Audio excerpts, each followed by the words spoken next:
Tomorrow is Election Day across the state of Maryland. Some high-profile congressional races to talk about, including the sprawling 6th congressional district.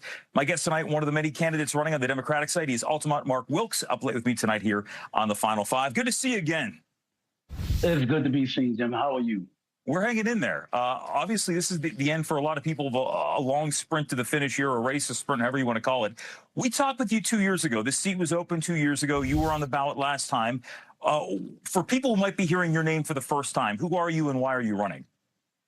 Well, my name is Altamont Mark Wilkes, on the ballot as A. Mark Wilkes, and I am campaigning because it is ultra important for a grassroots representative to step up and be the voice of the people, and not just the voice of one party, the voice of everyone.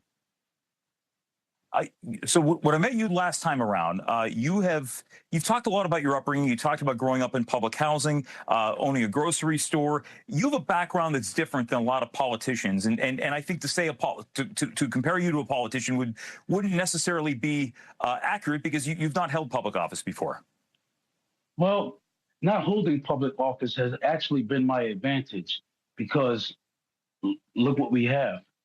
Our political system is so poisoned right now that the majority of voters are disenchanted with our political choices, which is not their choice. And that's why this is important. Jim, I want to share something with you. The last time I was on your show, I gave a warning that red versus blue was poisoning not only our political system, it was poisoning our community, even our schools. Look, 2 years later, the timeline of what has happened from that prescient warning that I gave on your show.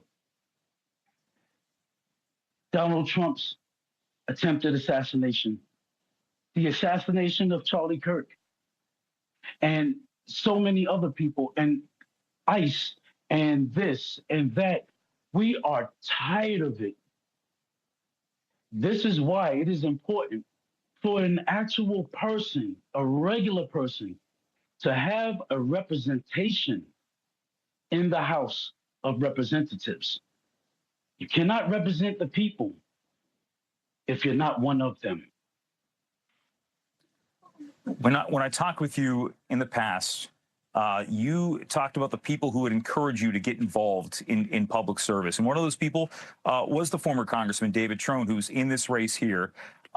This time around, he's running for the seat again. But you had advised him in the past on some of the issues that he had advocated for.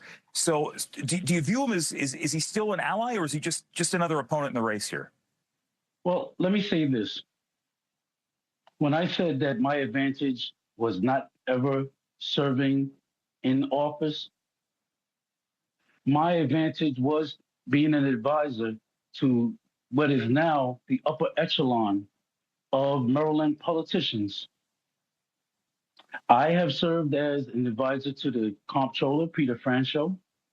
I currently serve as an advisor to the Department of Public Safety and Correctional Services. And in my time in being an advisor, even to David, you know, I saw the change, and it is what is poisoning not only our political system, but our communities. David and I had a personal connection, and when he lost, I lost. I lost everything, and my community bore the brunt of it, so much so that I moved into where my store is, so that I can better help my community.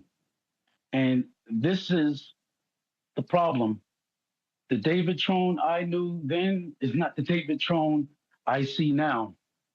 You know, look at this mail, this junk mail, millions of dollars spent on this stuff. They're accusing each other of being liars, millions of dollars spent on this, coming in my mailbox. This is my mailbox, right along with my bills. So David, and spending millions again on a campaign that these multi-millions of dollars can go into the community instead of this junk mail.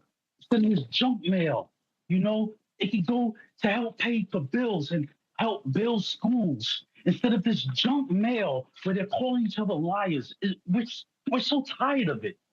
We're so tired of it that we need a representative in there that's going to inspire the people like David used to do. Hey, thank you very much for joining us. We appreciate it. And we're back after this here on the Final Five.